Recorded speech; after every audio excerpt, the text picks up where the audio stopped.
Hey everyone, it's Tom.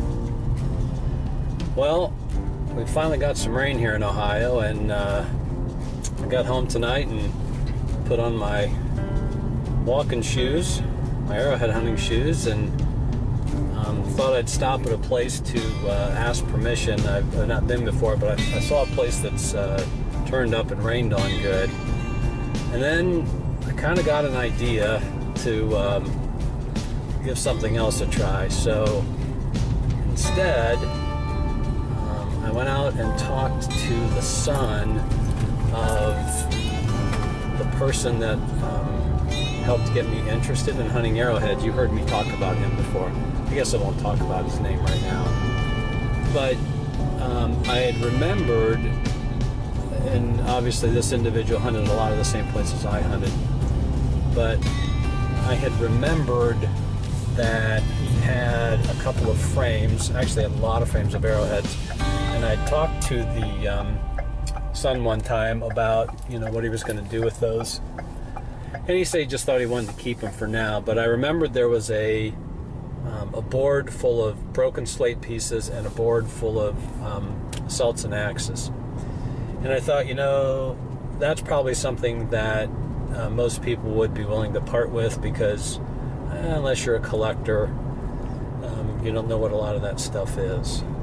So I'm going to just scan into the back seat quick. I'm driving right now, so hopefully I can keep the car on the road. But I did end up with this stuff. Oh great, a couple of bikers. Yeah, maybe I won't scan to the back seat right now. Okay, we're clear of the bikers. So I don't know if you can see that, but we're going to go home, and I have no idea what I ended up with, but we're going to go home and take a look at what I ended up with. And I did purchase some, but I didn't pay a lot for them, and I think he knew that I hunted a lot of these fields, sometimes with his dad.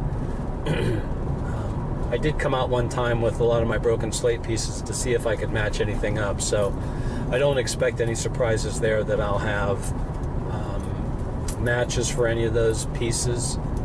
But I can't wait to go through, because I barely looked at them. I just know that there's probably there's 30 to 40 broken slate pieces there, and then the celts I've even looked less at, but one downside is I think they're all glued to the styrofoam, so I've got a little work to do there, I think, to get that off. But we'll get these home, and maybe I'll just give you a preliminary initial look at them on this video, and then I don't know, maybe I'll save these clips, and once I get them cleaned up, we'll do a cleanup video.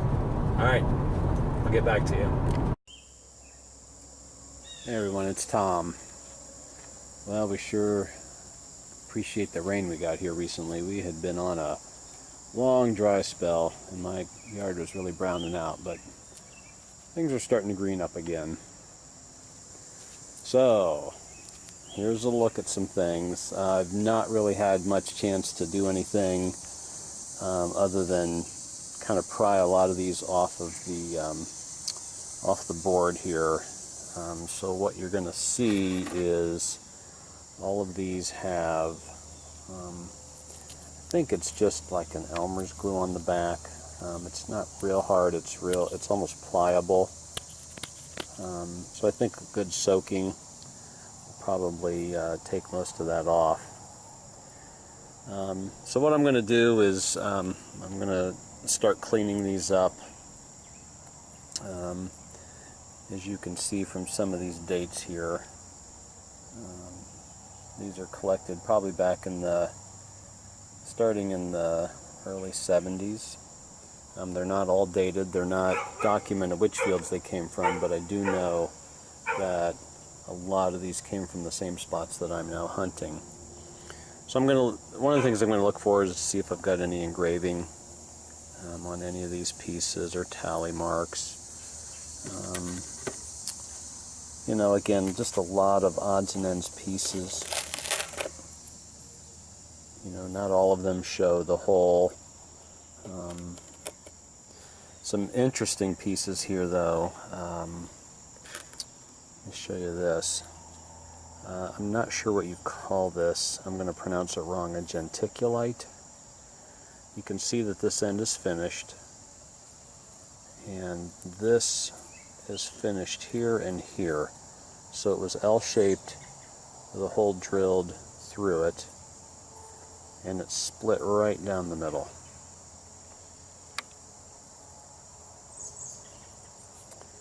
That'll show some nice banding. Once I get that glue off there. This was kind of interesting. This is a obviously a preform, undrilled piece. Try to give you a look at some of these.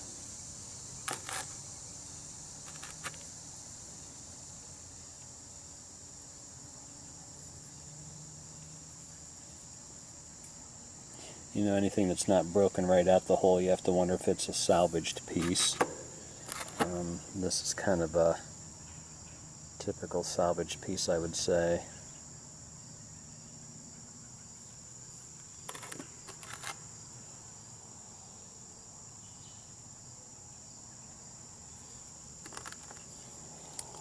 Let me get to the two good pieces here. Now you can see this piece here it has two dates beside it, and I see that he has glued this.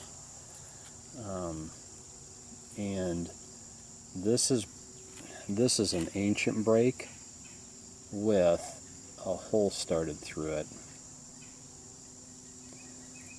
So one might think that during drilling that broke right there, but the rest of it is really finished nice. Crazy banding on that one.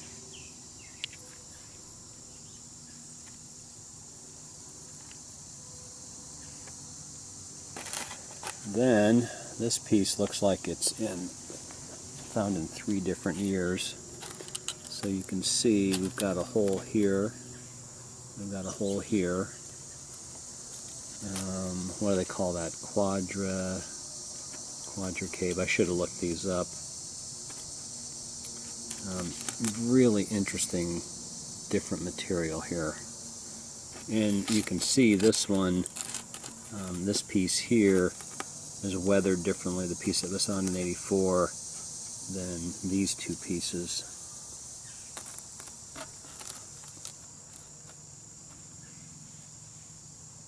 Pretty interesting. Of course, for me, it's just a thrill to, you know, acquire a collection like this. I know there's nothing real spectacular here. You know, probably more just, what do you call them, study pieces. But you never know when you might come up with one of the pieces of these. I did get this, I don't know if this is a slate, flint axe or adze of some sort.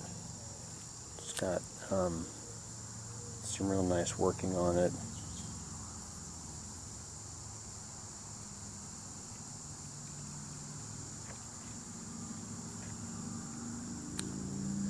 Okay, I'm going to put this down, and I'm going to bring out the other board that you did not see in the car and show you something else that came along with this. Get right back to you. Alright, you ready for this?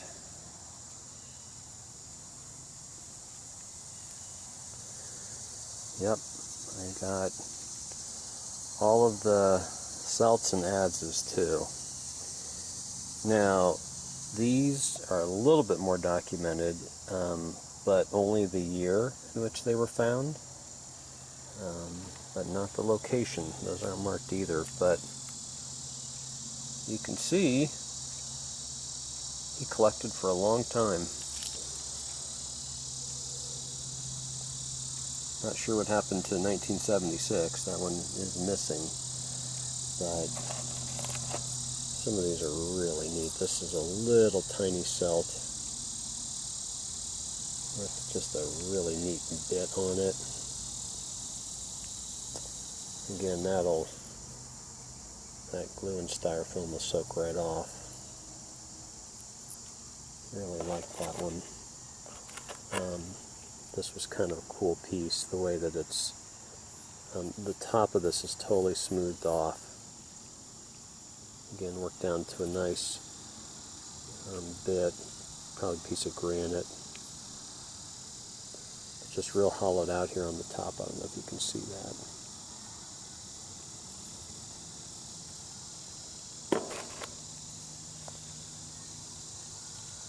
Pretty neat stuff.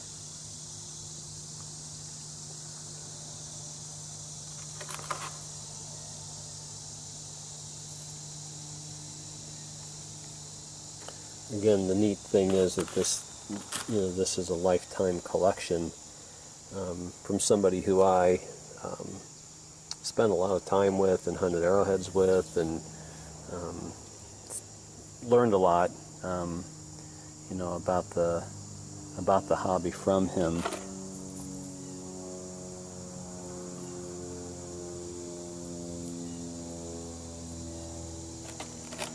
Really nice of the family to entrust me with these. That's a brute right there.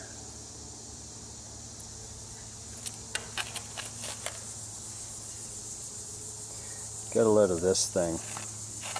Talk about material. I've never seen anything quite like this. It almost seems like a type of slate, and the bit is really sharp. I mean, very thin and very sharp. And this thing is just as smooth as can be. You can't tell from the material. It looks like it's very textured, but that thing is just smooth.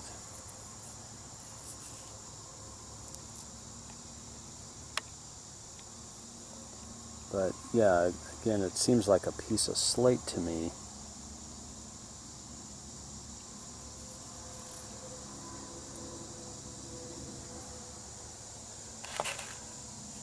Very neat.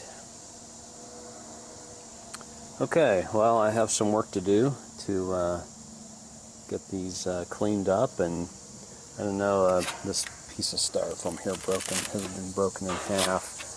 Part of me wants to just keep it intact and put it in some sort of a case like this to keep them together. I don't know, I'll have time to decide that, but I thought you'd enjoy seeing that. Thanks for tuning in, and until next time, this is Commissioner Tom signing off.